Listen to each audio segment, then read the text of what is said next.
Halo semua, selamat siang.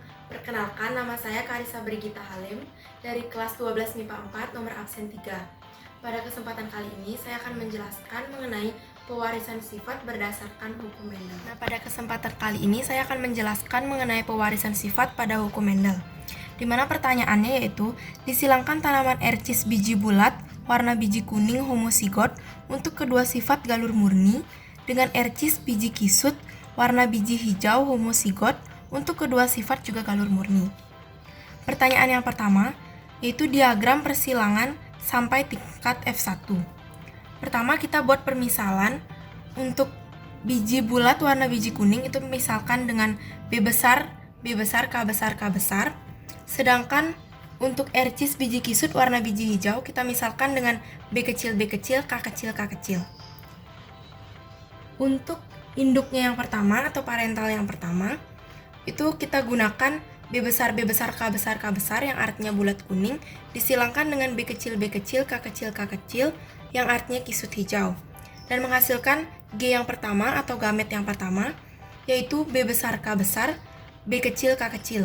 Lalu ini disilangkan dan menghasilkan F1 atau filial yang pertama, yaitu B besar, B kecil, K besar, K kecil. Di mana B besar bersifat dominan dari B kecil dan K besar itu bersifat dominan daripada K kecil. Sehingga F1 itu dapat dikatakan bulat kuning. Untuk pertanyaan yang kedua, apabila F1 di backcross, bagaimanakah rasio genotipe dan fenotipe filialnya? Sebelumnya, backcross itu merupakan persilangan F1 dengan induknya yang dominan. Jadi, untuk P yang pertama, itu kita silangkan F1-nya yaitu B besar B kecil dengan K besar K kecil yang artinya bulat kuning, dengan induknya yang dominan yaitu B besar K besar K besar yang artinya juga bulat kuning. Dan menghasilkan gamet yang pertama yaitu B besar K besar, B besar K kecil, B kecil K besar, B kecil K kecil.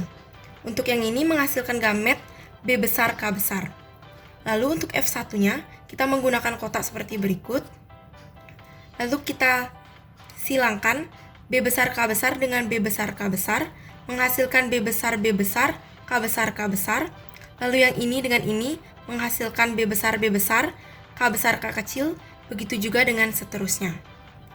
Untuk rasio genotipe F1-nya, yaitu B besar K besar K besar, berbanding dengan B besar K besar K kecil, berbanding dengan B besar B kecil K besar K besar, berbanding dengan B besar B kecil K besar K kecil.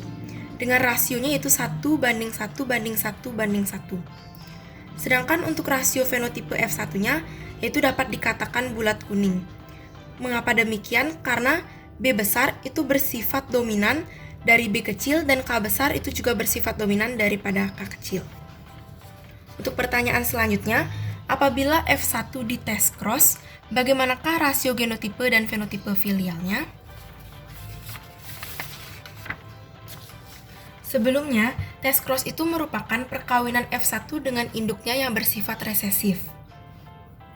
Jadi, kita silangkan untuk P yang pertama, yaitu F1 dengan B besar B kecil, K besar K kecil yang artinya bulat kuning, dengan induknya yang bersifat resesif, yaitu B kecil, K kecil, K kecil, yaitu kisut hijau.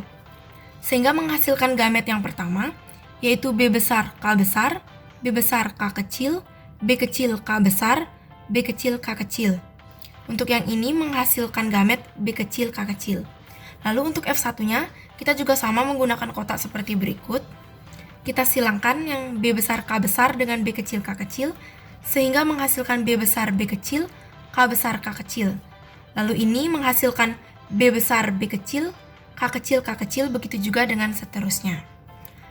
Sehingga kita dapat simpulkan rasio genotipe F1-nya, yaitu B besar B kecil, K besar K kecil, berbanding dengan B besar B kecil, K kecil, K kecil, berbanding dengan B kecil, K besar K kecil, berbanding dengan B kecil, K kecil, K kecil. Dengan rasionya yaitu 1 banding 1 banding 1 banding 1. Untuk rasio fenotipe F1-nya, yaitu bulat kuning, bulat hijau, kisut kuning, kisut hijau. Dengan rasionya juga 1 banding 1 banding 1 banding 1. Untuk pertanyaan yang terakhir, Apabila F1 disilangkan dengan F1 juga, bagaimanakah kemungkinan gamet yang dihasilkan F1, kemungkinan genotipe F2, kemungkinan fenotipe F2, rasio fenotipe F2, dan kemungkinan genotipe rekombinan F2. Pertama, kita silangkan F1 dengan F1, yaitu B besar B kecil K besar K kecil bulat kuning, dengan B besar B kecil K besar K kecil juga bulat kuning. Sehingga menghasilkan gamet atau G2, yaitu B besar K besar, B besar K kecil, B kecil K besar, B kecil K kecil.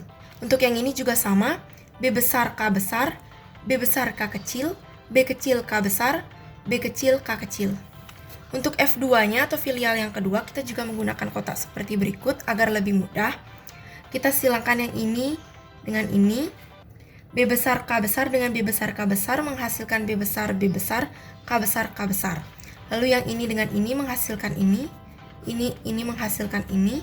Begitu juga seterusnya. Ini menghasilkan ini menghasilkan ini dan ini juga menghasilkan ini. Begitu juga sampai akhir.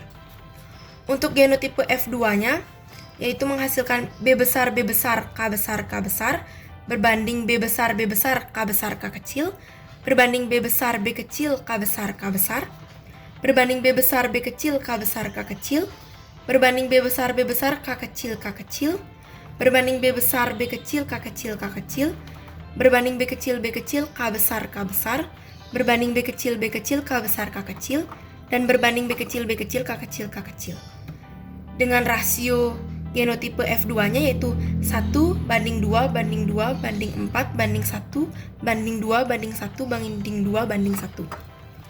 Untuk fenotipe F2-nya yaitu menghasilkan bulat kuning, bulat hijau, kisut kuning, dan kisut hijau. Dengan perbandingannya 9 banding 3 banding 3 banding 1. Dan yang terakhir untuk genotipe rekombinan F2. Rekombinan itu dapat diartikan sifat yang berbeda dari orang tuanya. Berarti yang berbeda itu karena orang tuanya F1-nya B besar B kecil K besar K kecil, sehingga yang berbeda itu B besar K besar K besar, B besar K besar K kecil, B besar B kecil K besar K besar, B besar K kecil K kecil, B besar B kecil K kecil K besar K kecil, B kecil K besar K kecil, B kecil K besar K kecil, dan B kecil K kecil K kecil.